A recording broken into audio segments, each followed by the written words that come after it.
E continuamos as entrevistas com secretários de seguranças públicas brasileiros. Hoje a reportagem é com Sandro Avelar, que está à frente da pasta no Distrito Federal. Ele critica a PEC da segurança e ainda propõe um pacote de medidas para tramitar junto ou separado ao projeto. A reportagem é de Misael Mainetti. 26 estados e um Distrito Federal, região extremamente importante para o Brasil por abrigar a capital, Brasília, e os centros político e administrativo do país. À frente da pasta da Segurança Pública, Sandro Avelar também comanda o Conselho Nacional de Secretários de Segurança Pública, o CONSESP, que reúne todos os secretários brasileiros. Em julho, o órgão deve enviar ao Congresso um pacote de medidas infraconstitucionais, que pode tramitar junto ou separado a PEC da segurança. O objetivo é fazer frente às propostas do governo federal. 10 propostas que foram apontadas pelos 27 estados como das mais importantes para serem enfrentadas pelo Congresso e que são pertinentes a legislações não constitucionais, são legislações infraconstitucionais, mas com uma grande repercussão na segurança pública do país. Então, o combate ao crime organizado, por exemplo, é uma dessas propostas. As maneiras de fazer o combate ao crime organizado com o compartilhamento de informações, a questão do respeito à autoridade do Estado, né, com uma previsão de aumento da pena para aquele que comete crimes, né, de homicídio ou tentativa de homicídio ou lesão corporal contra agentes do Estado. Para Sandro Avelar, a PEC da segurança pública, por si só, não vai adiantar nem resolver os problemas do Brasil, mas dá início à discussão. Para ele, entre os pontos positivos, estão a criação do Fundo Nacional de Segurança Pública e do Fundo Penitenciário. Mas ele faz uma ressalva no que diz respeito às fontes de financiamento. Nós defendemos que as bets, que estão movimentando bilhões e bilhões de reais, né, um percentual dos recursos arrecadados nas bets, nessas apostas, sejam destinadas à segurança pública. Até porque vários problemas de segurança pública vão surgir a partir da lavagem de dinheiro e coisa e tal, que podem ser propiciados a partir dos recursos das bets. Para o secretário do Distrito Federal, é necessário rever a atual composição do Conselho Nacional de Segurança Pública, que atua na formulação e na coordenação das políticas sobre essa pasta no Brasil. Para Avelar, é necessário pensar numa formação mais enxuta e mais técnica. Hoje esse conselho é absolutamente inviável. É um conselho com mais de 50 membros. Desses mais de 50 membros, uma minoria é diretamente relacionada à segurança pública, a representantes de diversos ministérios, Ministério dos Direitos Humanos, Casa Civil, Ministério da Defesa, Ministério da Mulher, uma grande quantidade de ONGs, né, representando a sociedade civil das mais diversas formas, né, e uma composição dentro desse conselho menor, uma representatividade menor das forças ligadas ao combate da criminalidade do dia a dia. Então, a gente defende que esse conselho tenha um formato do CNJ ou do CNMP. Né? Se você pegar a realidade do CNJ, por exemplo, são 15 membros e dos 15 membros, 9 são oriundos da magistratura.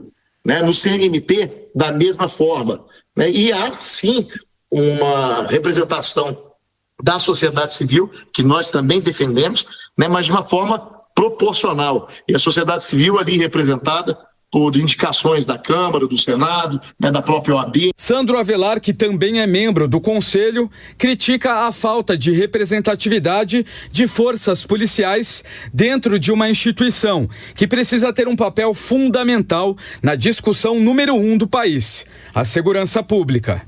Essas forças em condições de se fazer representar no Conselho de maneira pertinente à sua importância no combate à criminalidade. Então, a Polícia Militar, a Polícia Civil, as secretarias de segurança, o Corpo de Bombeiros, as polícias penais, a Polícia Federal, a Polícia Rodoviária Federal, né, as guardas municipais, elas têm que ser ouvidas.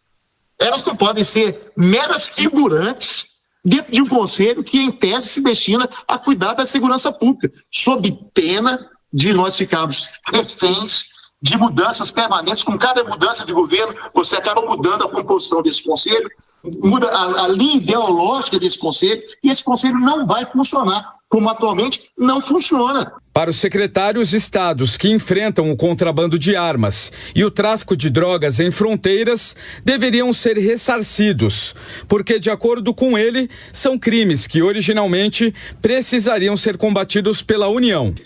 Para que esses estados não fiquem prejudicados, inclusive com a utilização de recursos, que muitas vezes são grandes recursos aplicados no combate a esse tipo de crime, né, a gente prevê, então, que eles sejam, de alguma maneira, recompensados, ou seja, que haja um ressarcimento dos recursos que são utilizados por esses estados, né, um ressarcimento por parte da União.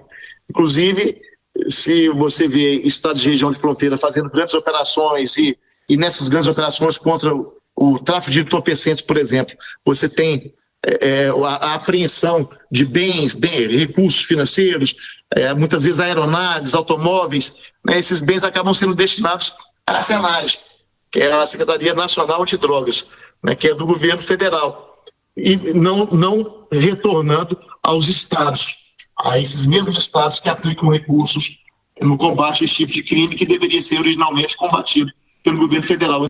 Ainda de acordo com Sandro Avelar, atualmente o Distrito Federal só perde para Florianópolis em segurança pública. Vamos ouvir a análise dos nossos comentaristas sobre este tema, começando com você, Deise Ciocari. Diante de tantas críticas e falta de consenso ainda em relação à PEC de segurança, um outro projeto, seja conjunto, né, ou paralelo à PEC da segurança, pode ganhar força no Congresso? Ganhar força pode, né, Soraya? A pergunta de $1 milhão é se vai resolver o problema da segurança no Brasil. E, honestamente, eu acho que não. Porque a gente tem um problema de presença do Estado aqui que é muito forte. A não presença do Estado, né? Porque o Estado, em muitas comunidades aqui no Brasil, ele só chega de farda e de viatura. Em algumas comunidades, nem isso. E a gente tem o problema também do reforço policial, né? A gente tem delegacias sem estruturas, policiais sem viaturas, não há investimento em inteligência policial. E aí, quando a inteligência policial ela não se organiza, o crime organizado se organiza, né? Então, a gente tem um déficit aí que é muito visível. E não é um problema de orçamento. Me parece que no Brasil existe um projeto de abandono em relação à segurança pública. E aí o Estado precisa decidir se vai encarar esse problema de frente ou se o crime organizado daqui a pouco vai assumir esse lugar que o Estado não consegue chegar. Zé Maria, até em cima disso que a Deise está dizendo, dessa questão das deficiências que a gente tem, né, nas delegacias, nos cárceres e por aí vai, a gente ouve a possibilidade de um novo conselho para tratar do tema. E aí passa a sensação de que é mais um conselho que talvez não resolva nada para a população, Zé. Pois é, olha, o Sandro Avelar, o secretário de Segurança Pública que ouvimos, é um especialista, delegado da Polícia Federal e com uma vasta experiência. Tem 2 desafios aqui no coração do poder. Feminicídio, que aumenta muito aqui no Distrito Federal, é grande.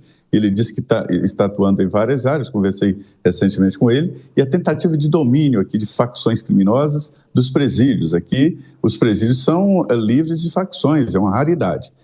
Pois é, o que acontece é o seguinte, mais um conselho não vai adiantar. Mas não há outro caminho contra o crime organizado que a polícia se organizar. O sistema de segurança tem sim que ter um aparato nacional. E toda essa discussão, né, que a gente fala com os nossos comentaristas e ouvindo também as autoridades, é para tentar encontrar um caminho, né, para dar um basta nessa violência e na sensação de insegurança que vive a população. Por isso, mais uma vez, a gente reforça aqui a nossa campanha Chega de Violência. Chega de crime, de assalto, de medo, de impunidade. Chega, uma campanha da Jovem Pan contra o crime. Aliás, essas entrevistas e reportagens serão cada vez mais frequentes aqui na nossa programação, até para tentar, né, chegar a uma solução definitiva para o problema da violência, o número 1 hoje no Brasil, infelizmente.